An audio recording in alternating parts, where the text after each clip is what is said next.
अस्सलामु अलैकुम दोस्तों, कैसे हो? खैरियत है? ठीक ठाक है? बिल्कुल खैर खैरियत है। बड़ी खबरें हैं, बहुत अफवाहें हैं, बड़ी चीज़ें हैं। सबसे बड़ी खबर तो ये है कि आर्मी चीफ सदर आरिफ अलवी के पास मिलने के लिए आए हैं। ये बड़ी खबर है और ये खबर हम आपको खुशबू लगा के बताते हैं। ये देखिए, ये ये खुशबू आ रही है, आप सूंघ सकते हैं। इधर नाक करके सूंघे, क्या बात है। तो वो खुशबू लगा के खबर ये आई है कि आरिफ अलवी जो खिलवाड़ करना चाहते हैं, जो आखिरी हफ्ते में वो छक्का मारना चाहते हैं, उसको बता दिया गया है कि खबरदार, छक्का मारने की ज़रूरत नहीं है, वरना ये तुम्हारी पेंशन, ये मुराद, ये सब ख़त्म, सब ख़त्म। एक बंदे ने कहा जी कि आप कोई गिरफ्तारी के सुनेंगे तो आप हैरान हो जाएंगे। 2 बड़ी गिरफ्तारियां होने जा रही हैं, 2। एक तो ये है कि जनाब आरिफ अलवी को समझा दिया गया है, सॉफ्टवेयर अपडेट कर दिया गया है और हाफिज साहब मिले हैं और उन्होंने कहा कि आइन और कानून के मुताबिक प्रोग्रामात को चलने दें उसको। और ये खबर आप अता बंदयाल तक भी पहुंचा दें कि आइन और कानून के मुताबिक सब कुछ चलने दें। इसमें कोई ऐसी बात ना हो कि किसी को भी पछताना पड़े, ठीक है? तो समझ गए हैं ना? तो एक टिकट में 2 मज़े हो गए हैं। आरिफ अलवी को भी समझा दिया गया है और अता बंदयाल को भी समझा दिया गया है कि खबरदार, होशियार, और ये अब ना हो, ठीक। दूसरी बड़ी खबर कि जनाब अली इलेक्शन कमीशन ने अपना प्रोग्राम ज़रा मुख्तसर कर दिया। आपको पता है सियासी पार्टियों से उनकी मुलाकातें जारी थी और उन्होंने तकरीबन हर बड़ी पार्टी से मुलाकात की है, जो पार्लिमानी पार्टी हैं, ठीक है? तो उनसे मुलाकात की है और उनसे राय पूछी है। तो सब ने यही कहा है कि जनाब सिवाय 1-2 पार्टियों के कि नई हल्काबंदियों के मुताबिक करें। तो नई हल्काबंदियाँ पहले 14 दिसंबर को हो रही थी, तो अब उन्होंने पीछे करके नवंबर तक ले आए हैं। और आज हम आपको अगली डेट भी बता देते हैं कि इलेक्शन की कौन सी डेट आ रही है। जनाब अली इलेक्शन की डेट 20 से 25 फरवरी के दरमियान है। ये भी सुन ले, 20 से 25 के दरमियान इलेक्शन की डेट का फैसला कर दिया गया है। और ये बिल्कुल सुकेड़ के सब कुछ टाइट करके कि जनाब हर चीज़ बर वक्त होगी, उसके ऊपर कोई हल्का बंदियाँ होंगी, उसके ऊपर कोई इतराज़ात, कोई ये वो, सारे सब चीज़ असी मुका लवांगे और 20 से 25 फरवरी के दरमियान इलेक्शन हो जाएंगे। ये हुआ है। तीसरी बड़ी खबर जिसके लिए आर्मी चीफ मिले थे कि सदर पाकिस्तान जो है वो 9 तारीख से पहले इलेक्शन की डेट अनाउंस करना चाहते थे या चाहते हैं, ठीक है? सॉफ्टवेयर अपडेट हुआ है ना, कोई बंदा बहादुरी भी दिखा सकता है।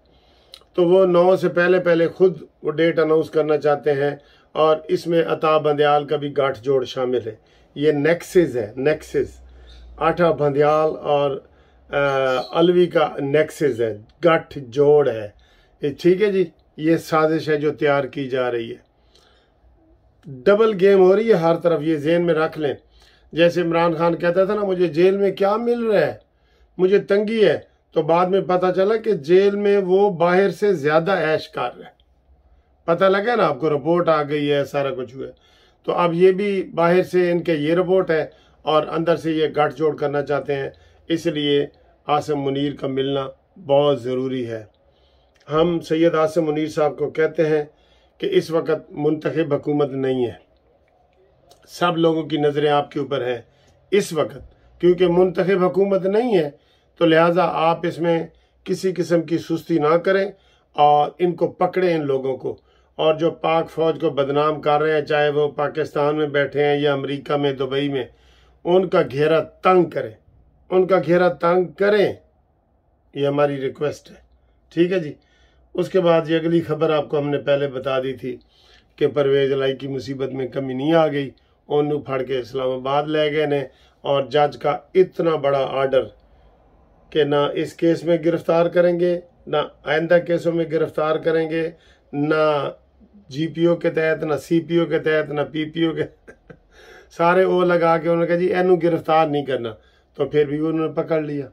ठीक है, उन लोग कहते ने फिर दसो कौन डाडा है, कौन है जिदा 6-20 का 100 होंदा है, कौन होंदा है। ठीक है जी। तो इसके बाद आपको एक और ख़बर दें कि जनाब अली नवाज शरीफ साहब फुल नाराज़ बैठे हैं भाईजान पे, इसहाक डार पे, कि तुमने मुल्क का क्या हाल कर दिया है।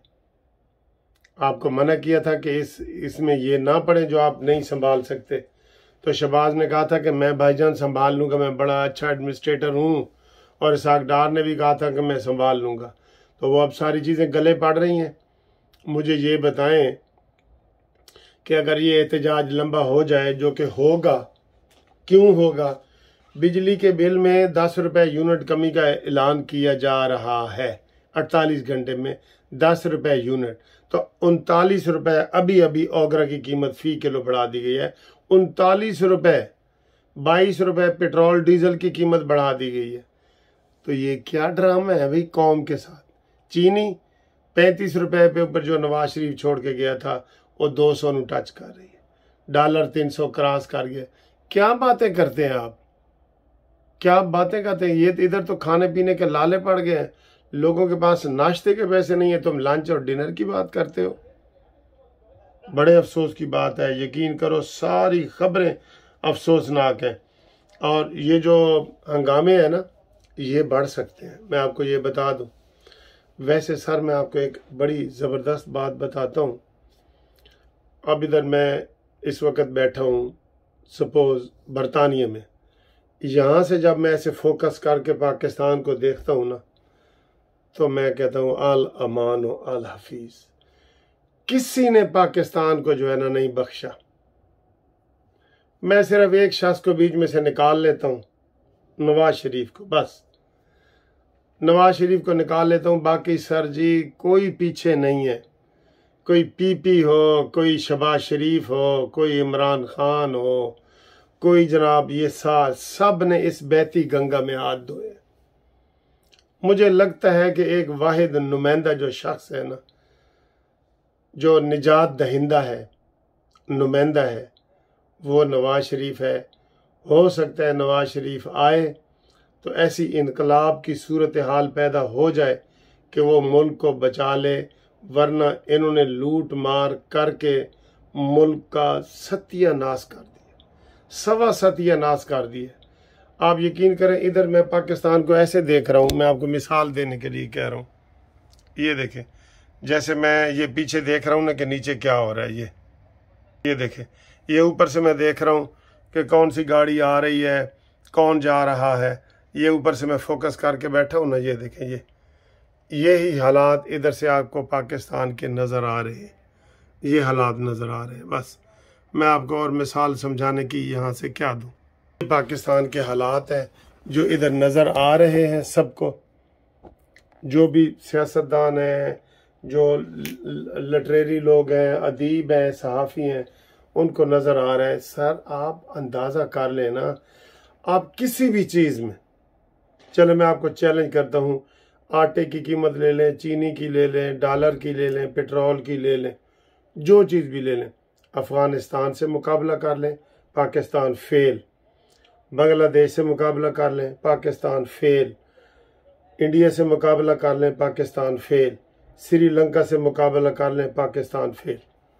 मैं कोई बरतानिया अमेरिका की बात नहीं कर रहा कि आप उनसे मुकाबला करें, मैं आपको पड़ोसी इंडिया, बांग्लादेश और अफगानिस्तान की बात कर रहा हूँ।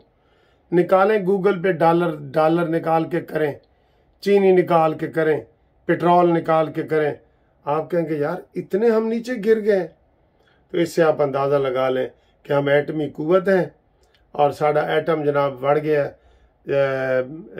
अपना इमरान खान दे पेट च और वड़ गया इन्हों दे सारे जेडे PDM वाले ने, और अब एटम बम हमारा पड़ा है, वो पड़ा रहे।